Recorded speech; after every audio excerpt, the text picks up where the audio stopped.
Rebel ಶಾಸಕ ಯತ್ನಾಳ್ಗೆ ಬಿಜೆಪಿಯ ಕದ ಕ್ಲೋಸ್ ಆಗಿದೆ.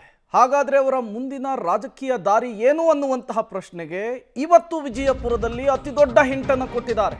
ಹೊಸ ಪಕ್ಷ ಕಟ್ಟುವ ಸುಳಿವನ್ನ ಕೊಟ್ಟಿದ್ದಾರೆ ಯತ್ನಾಳ್. ಯುಗಾದಿ ಎಂದೇ ಯತ್ನಾಳ್ ಬಿಗ್ ಅನೌನ್ಸ್ಮೆಂಟ್ ಅನ್ನು ಮಾಡಿದ್ದಾರೆ. ಇದೇ ಕುಟುಂಬ ಪಕ್ಷದಲ್ಲಿ ಮುಂದುವರಿಸೋದಾದ್ರೆ ಜನಾಭಿಪ್ರಾಯವನ್ನ ಸಂಗ್ರಹಿಸಿ ಹಿಂದೂ ಪಕ್ಷವನ್ನ ಅಸ್ತಿತ್ವಕ್ಕೆ ತರಬೇಕಾಗುತ್ತೆ.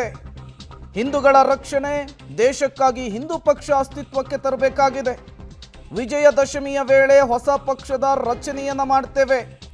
ವಿಜಯಪುರದಲ್ಲಿ ಉಚ್ಚಾಟಿತ ನಾಯಕ ಯತ್ನಾಳ್ ಕೊಟ್ಟಿರುವಂತಹ ಹೇಳಿಕೆ ಇದು.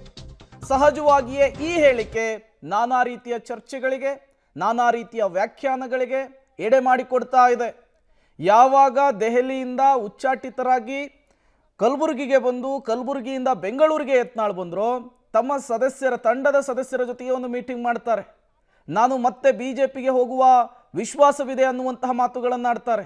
ಬಟ್ ಬೆಂಗಳೂರಿನಿಂದ ಈಗ ವಿಜಯಪುರಕ್ಕೆ ಹೋಗಿರುವಂತಹ ಯತ್ನಾಳ್ ಅಲ್ಲಿ ಕೊಟ್ಟಿರುವಂತಹ ಹೇಳಿಕೆ ಹೊಸ ಪಕ್ಷದ ವಿಚಾರ ಕುತೂಹಲಕ್ಕೆ ಕಾರಣವಾಗ್ತಿದೆ.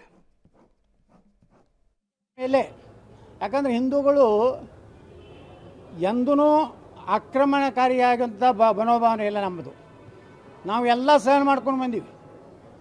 ಅವ್ರು ಕಲ್ಲು ಒಗಿತಾರೆ ಗಣಪತಿ ಮೇಲೆ, ಅವರು ಹಿಂದೂಗಳ ಹಾಡುಗಳನ್ನು ಹಚ್ಚೋದಕ್ಕೆ ವಿರೋಧ ಮಾಡ್ತಾರೆ.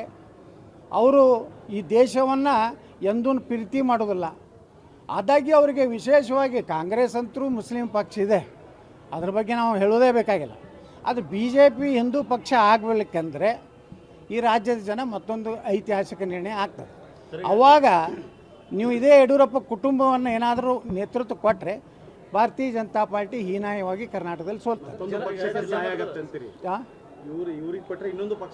ನಿಶ್ಚಿತವಾಗಿ ನೋಡ್ರಿ, BJPಗೆ ಯಾಕೆ ಹಿಂದೂಗಳು ಓಟ್ ಹಾಕ್ತಾರ? ಹಿಂದೂಗಳ ರಕ್ಷಣೆ ಆಗ್ತದೆ, ಅಭಿವೃದ್ಧಿ ಮಾಡ್ತಾರೆ, ಪ್ರಾಮಾಣಿಕರದಾರ್ತಾರೆ. ನೀವು ಯಾವುದೂ ಇಲ್ಲ ಯಡಿಯೂರಪ್ಪನವ್ರ ಕುಟುಂಬ ಏನು ಅಭಿವೃದ್ಧಿ ಮಾಡಿ ಉತ್ತರ ಕರ್ನಾಟಕಕ್ಕೆ ಮೋಸ ಮಾಡಿದ್ರಿ. ನೀವೇನು ಹೇಳಿದ್ರಿ? ಆಲಿಮಟ್ಟಿ ಡ್ಯಾಮ್ನಲ್ಲಿ ನನಗೆ 25,000 ಕೋಟಿ ರೂಪಾಯಿ ಕೊಡ್ತೀನಿ ಪ್ರತಿ ವರ್ಷ, ನಾನು ಮುಗಿಸ್ತೀನಿ, ಮೋಸ ಮಾಡಿದ್ರಿ. ನನ್ನ ನಗರಕ್ಕೆ ಬಂದಂಥ 125 ಕೋಟಿ ರೂಪಾಯಿ ವಾಪಸ್ ತೊಗೊಂಡ್ರಿ.